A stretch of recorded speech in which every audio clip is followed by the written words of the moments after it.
ओम शांति। 25 मार्च 2023। प्यारे बाबा के मीठे मधुर महावाक्य। मीठे बच्चे, यह वंडरफुल पाठशाला है जहाँ तुम्हें ज्ञान सागर पतित पावन बाप ज्ञान अमृत पिलाकर पावन बनाते हैं। ऐसी पाठशाला और कोई होती नहीं। प्रश्न है, बाप की कौन सी एक राय स्वीकार करो तो बाप हर पल तुम्हारा मददगार है। उत्तर, बाबा राय देते बच्चे, तुम जिन के मुआफिक मुझे याद करते रहो, खाते पीते चलते बुद्धि योग मेरे में लगाओ और सब तरफ से बुद्धि हटाते जाओ। तुम बाप और स्वर्ग को याद करने की सेवा करो, यही तुम्हारी मदद है। यह याद ही तुम्हें स्वर्ग का मालिक बनाएगी। यही सस्ता सौदा है। हिम्मत रखो तो बाबा हर पल तुम्हारा मददगार है। हिम्मते मर्दा मददे खुदा। गीत है मुझको सहारा देने वाले। ओम शांति। बच्चों ने गीत सुना। यह बच्चे बच्चे कहने वाला कौन है? ज़रूर बच्चा कहने वाला बाप ही है। यूँ तो दुनिया भी जानती है कि बच्चे कहने वाला एक तो है परमपिता, जिसको परम आत्मा यानी परमात्मा कहा जाता है। तुम सब बच्चे हो। तुम बच्चे मनुष्य से देवता बनने के लिए इस पाठशाला में पढ़ते हो। तुम जानते हो कि हमको बेहद का बाप पढ़ाते हैं। वह बाप भी है तो टीचर भी है। माता पिता के बहुत बच्चे हैं। बच्चे तो बहुत वृद्धि को पाते जाएंगे। परमपिता परमात्मा बैठ पढ़ाते हैं। यह वंडर है ना। ऐसी वंडरफुल विचित्र पाठशाला दूसरी कोई होती नहीं। बच्चे जानते हैं ज्ञान सागर जो पतित पावन है, वही ज्ञान अमृत पिलाकर पावन बनाते हैं। गाते भी हैं पतित पावन आओ। तो ज़रूर यह पतित दुनिया है और पावन दुनिया भी है। नई दुनिया नए घर को पावन कहेंगे, फिर वही घर पुराना होना ही है। तो बच्चे जानते हैं यह पुरानी दुनिया है, नई दुनिया थी, वहाँ बहुत सुख था। बच्चों ने गीत सुना। वह तो सिर्फ भक्ति मार्ग में गाते हैं, तुम तो अब प्रैक्टिकल में हो। भक्ति मार्ग में गीतों को हम ज्ञान में ले आते हैं। तुम बच्चे जानते हो बाप सभी को वापस लेने के लिए आए हैं। पतित पावन है तो पावन बनाकर ले जाएंगे।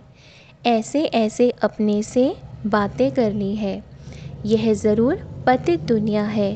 पावन देवताओं को व पावन सन्यासियों को पतित मनुष्य नमन करते हैं, परंतु पतित पावन बाप एक ही है।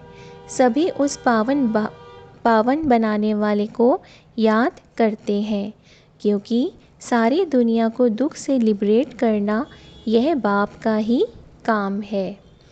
दुख कौन देते हैं? विकार। विकारों का नाम क्या है? काम का भूत, क्रोध का भूत, अशुद्ध अहंकार का भूत। शरीर को भी भूत कहा जाता है, क्योंकि 5 तत्वों का बना हुआ शरीर है। आत्मा तो इनसे न्यारी है। एक शरीर छोड़ दूसरा लेती है। अब तुम बच्चे नई दुनिया भी देख रहे हो और उसके लिए पढ़ते हो। मनुष्य भी समझते हैं विनाश होना है, महाभारी लड़ाई लगनी है, परंतु फिर क्या होगा यह नहीं जानते, क्योंकि गीता के भगवान को द्वापर में ले गए हैं। राजयोग तो गीता के भगवान ने सिखलाया, कृष्ण तो सिखला न सके। गीता में श्री कृष्ण का नाम डाल उनको द्वापर में ले गए हैं। यह है मुंझारा। हम तुम भी इस मुंझारे में थे, अब निकल आए हैं। मनुष्य तो दुर्गति को पाए हुए हैं। हम अब ज्ञान से सद्गति दिन में जा रहे हैं। बाप कहते हैं, मैं ज्ञान सागर हूँ और कोई भी ज्ञान दे ना सके। ज्ञान सागर एक को ही कहा जाता है, फिर उनसे ज्ञान गंगाएं निकलती हैं। शिव शक्ति ज्ञान गंगाएं कहा जाता है। वह है पानी की गंगा जो बहती रहती है। ऐसे तो नहीं पानी की गंगा जहाँ चाहे वहाँ जा सकती है, नहीं। तुम ज्ञान गंगाएं जहाँ चाहे वहाँ जाकर ज्ञान दे सकती हो। वहाँ ही ज्ञान गंगा प्रकट हो जाती है। वह फिर समझते हैं फलानी जगह ज्ञान गंगा निकली, फिर एक गौमुख बना देते हैं। वास्तव में गौमुख तो तुम बच्चियाँ हो। तुम गौ के मुख से यह ज्ञान निकल रहा है। तुम तो ज्ञान सागर से निकली हुई सच्ची सच्ची गंगाएं। तुमको सृष्टि चक्र के आदि मध्य अंत का नॉलेज समझाया जाता है। बाप को ही नॉलेजफुल कहा जाता है। वही वर्ल्ड ऑलमाइटी सर्वशक्तिवान है। वह सब वेदों ग्रंथों को जानते हैं, सबका सार समझाते हैं। हर एक धर्म का शास्त्र एक ही होना चाहिए। जैसे श्रीमद् भगवत गीता एक है, बाइबल एक है। इब्राहिम ने आकर इस्लाम धर्म स्थापन किया, फिर उनके पीछे आते जाते हैं। वह जो उच्चारण करते हैं उनका फिर बाद में धर्मशास्त्र बनाते हैं। फ़ौरन नहीं बनाते हैं, उसी समय तो उनको धर्म की स्थापना करनी है। वह सब शास्त्र बाद में बनाते हैं। बाप कहते हैं, यह वेद शास्त्र जप तप आदि सब है भक्ति कल्ट। यह है ज्ञान कल्ट। भक्ति की आयु अभी पूरी होती है, फिर बाप आकर ज्ञान दे पतितों को पावन बनाते हैं। अब तुम जानते हो, अभी हम सो ब्राह्मण हैं, फिर हम सो देवता बनेंगे। 84 जन्मों का पूरा हिसाब किताब बुद्धि में है। अभी हम ब्रह्मा मुख वंशावली ब्राह्मण हैं। पहले हम शूद्र कुल के थे, अभी हम ब्राह्मण कुल के बने हैं। यह भी तुम ब्राह्मण ही जानते हो। देवी देवता धर्म वाले तो कोई है नहीं। हिंदू थोड़े ही जानते हैं कि हम असुल देवी देवता कुल के थे। अभी हम शूद्र कुल के हैं। अपने धर्म को भूल धर्म भ्रष्ट कर्म भ्रष्ट कंगाल बन पड़े हैं। अभी बाप द्वारा तुम बच्चों ने हम सो हम का अर्थ समझा है। हम सो आत्मा परम धाम की रहवासी हैं। यहाँ आकर पाठ बजाते हैं। पहले पहले हम सतयुग में देवता कुल में आए, फिर वैश्य शूद्र कुल में आए, फिर जाएंगे देवता कुल में। तुम जानते हो कितने जन्म किस कुल में रहेंगे। बाकी बाबा एक एक जन्म का तो नहीं बैठ बताएंगे, नटशेल में बताते हैं। बीज और झाड़ को जानो बस। बाप बीज रूप है, हम कल्प वृक्ष के भांति हैं। हम परम धाम से आए हैं पाठ बजाने। सतयुग से लेकर चक्र लगाया, फिर और धर्म वाले फलाने फलाने समय पर आते हैं। फिर जब विनाश होता है तो सब आत्माएं वापस जाती हैं, फिर अपने अपने समय पर नंबरवार आती हैं धर्म स्थापन करने। यह सब राज तुम्हारी बुद्धि में है। बच्चे कहते हैं, बाबा आप जो पढ़ाते हैं उससे हम स्वर्ग के मालिक बनते हैं। आप जैसा सुख और कोई नहीं दे सकते। मनुष्य मात्र तो सब अल्पकाल सुख देने वाले हैं, वह तो जानवर भी देते हैं। मनुष्य का जीवन तो अमूल्य कहा जाता है। मनुष्य ही देवी देवता बन सकता है। मनुष्य विश्व का मालिक बन सकता है। बाबा आपने जो सुख दिया है वह कोई भी दे नहीं सकता। बाबा आप तो हमको विश्व का मालिक बनाते हैं। आप विश्व के रचयिता हैं। तुम तो सिर्फ बाप को याद करते हो बस, और कोई हठयोग आदि की बात नहीं। तुम बाप के बने हो, जानते हो बाबा नए विश्व का रचयिता है। बाबा परमधाम से आए हैं, मोस्ट बिलीव्ड बाप है। सब उनको याद करते हैं, भल कोई भी धर्म वाला होगा। ओ गॉड फादर, हे भगवान व अल्लाह ज़रूर कहते रहेंगे। बाप कहते हैं, मैं सभी को सुख देकर जाता हूँ, तब भक्ति मार्ग में मुझे याद करते हैं। अभी फिर सुख देने आया हूँ, फिर आधा कल्प मुझे कोई भी याद नहीं करेंगे। वहाँ माया रहती नहीं जो दुख दे। तुम विश्व के मालिक देवी देवता बन जाते हो तो तुम बच्चों के दिल में रात दिन यह रहना चाहिए, बाबा आप हमको विश्व का मालिक बनाते हो, हम हकदार भी हैं। बाप नया विश्व स्वर्ग रचते हैं तो ज़रूर बच्चों को ही मालिक बनाएंगे ना। गॉड फादर हेवन रचते हैं तो फिर हम सब हेवन में क्यों नहीं हैं। सभी हेवन में हो तो हेल होवे नहीं। यह तो हार जीत सुख दुख का खेल है।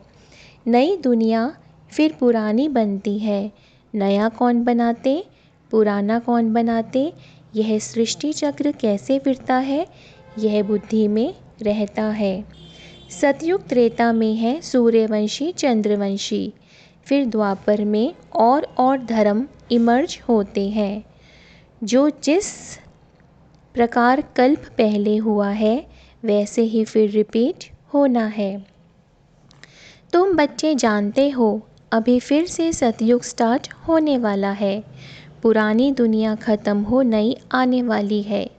मनुष्य समझते हैं यह दुनिया अजून पुरानी होती ही रहेगी, बहुत समय पड़ा है। बाप कहते हैं तुम घोर अंधियारे में हो, विनाश सामने खड़ा है। मैं आ गया हूँ पतित दुनिया को पावन दुनिया बनाने। आगे तो कोई था नहीं, अभी ब्रह्मा मुख से संतान पैदा होते जाते हैं। प्रजापिता ब्रह्मा के ज़रूर अनेक बच्चे होंगे। जो बैठ पढ़ते हैं उनको फिर देवता बनना है। जो बाप से प्रतिज्ञा करते हैं पवित्र बनते हैं और स्वदर्शन चक्रधारी बनते हैं, वही राज्य भाग्य लेंगे। सब तो नहीं लेंगे, बाकी सब अपना अपना हिसाब किताब चुकतू कर वापस जाएंगे। बाबा देवता धर्म की फिर से स्थापना कर रहे हैं और सभी धर्म विनाश होने हैं। महाभारी लड़ाई भी सामने खड़ी है। यह हिस्ट्री ज्योग्राफी का राज गीता का भगवान बैठ समझाते हैं। भगवान की महिमा अलग, श्री कृष्ण की महिमा अलग है। श्री कृष्ण को मनुष्य सृष्टि का बीज रूप वर्ल्ड ऑलमाइटी अथॉरिटी नहीं कहेंगे। वर्ल्ड ऑलमाइटी अथॉरिटी एक है। सूर्यवंशी की महिमा अलग है, चंद्रवंशी की महिमा अलग है, वैश्य और शूद्रवंशी की महिमा अलग है। हर एक की महिमा अपनी है। चीफ मिनिस्टर है, गवर्नर गवर्नर है। सब एक समान थोड़े ही हो सकते हैं। यह सब समझने की बातें हैं। मनुष्य थोड़े ही जानते हैं कि तुम भारत को स्वर्ग बनाते हो। तुम अपने लिए राज्य स्थापन कर रहे हो गुप्त रीति और नॉन वायोलेंस से। ना काम कटारी की हिंसा, ना हाथ पैर चलाने की, ना गोली मारने की हिंसा। तुमको कोई हथियार आदि नहीं उठाना है। तुम ब्राह्मण जानते हो हम बाबा की मदद से कल पहले मुआफिक भारत को फिर से हीरे जैसा बना रहे हैं। यह है रूहानी सेवा।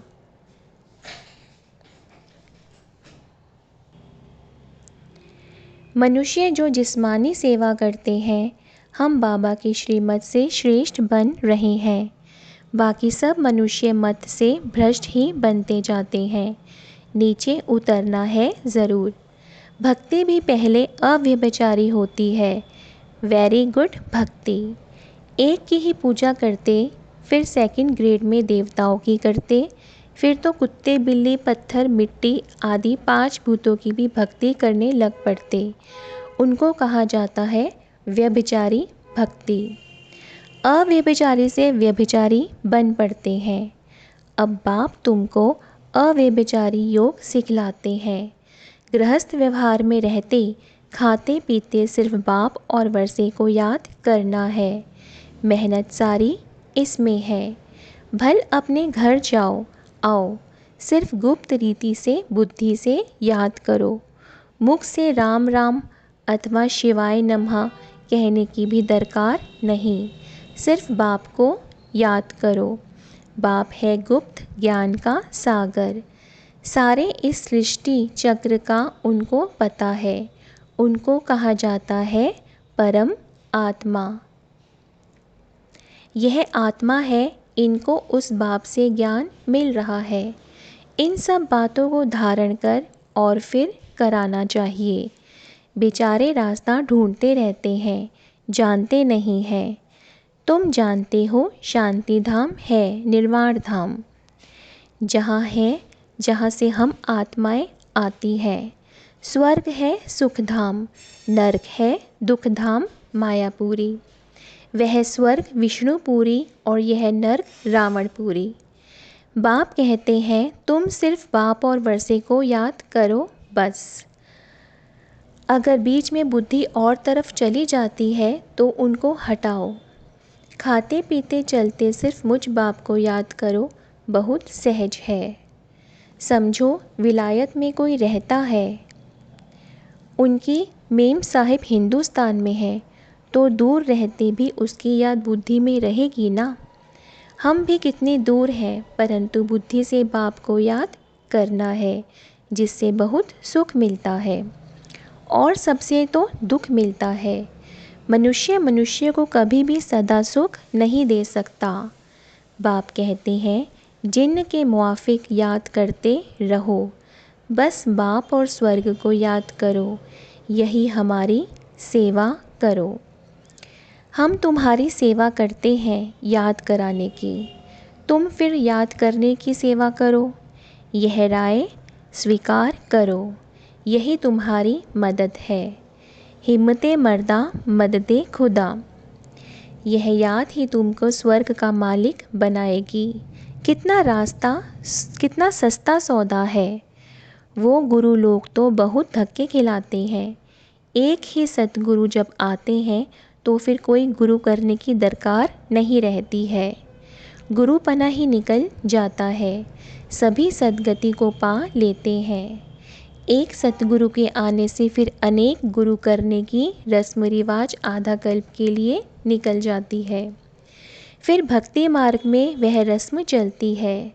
सतयुग में गुरु कोई होता नहीं, वहाँ अकाले मृत्यु कभी होता नहीं। हेल्थ वेल्थ और हैप्पीनेस 21 जन्मों के लिए मिलती है और ऐसे और कोई दे ना सके। तुमको बाप द्वारा ही हेल्थ वेल्थ और हैप्पीनेस मिलती है, बाकी सब निर्वाण धाम में चले जाते हैं। अच्छा, मीठे मीठे सिकी लदे स्वदर्शन चक्रधारी बच्चों को माता पिता बाप दादा का याद प्यार और गुड मॉर्निंग। रूहानी बाप की रूहानी बच्चों को नमस्ते। हम रूहानी बच्चों की रूहानी बाप दादा को नमस्ते। धारणा के लिए मुख्य सार। पहला, श्रीमत पर भारत को हीरे जैसा बनाने की रूहानी सेवा करनी है। गुप्त रीति से बाप को याद कर श्रेष्ठ बनना है। दूसरा, अपने आप से बातें करनी है, रूह रिहान करना है। बाबा आपने जो सुख दिया है वह कोई दे नहीं सकता। बाबा आपकी पढ़ाई से हम विश्व का मालिक बनते हैं। आप नई सृष्टि रचते हो, उसके हम हकदार हैं। वरदान है, भ्रकुटी की कुटिया में बैठ अंतर्मुखता का रस लेने वाले सच्चे तपस्वी मूर्त भव। जो बच्चे अपने बोल पर कंट्रोल कर एनर्जी और समय जमा कर लेते हैं, उन्हें स्वतः अंतर्मुखता के रस का अनुभव होता है। अंतर्मुखता का रस और बोलचाल का रस, इसमें रात दिन का अंतर है। अंतर्मुखता सदा भ्रकुटी की कुटिया में तपस्वी मूरत का अनुभव करता है। वो व्यर्थ संकल्पों से मन का मौन और व्यर्थ बोल से मुख का मौन रखता है। इसलिए अंतर्मुखता के रस की अलौकिक अनुभूति होती है। श्लोगन है, राजयुक्त बन हर परिस्थिति में राजी रहने वाले ही ज्ञानी तू आत्मा है। राजयुक्त बन हर परिस्थिति में राजी रहने वाले ही ज्ञानी तू आत्मा है। ओम शांति।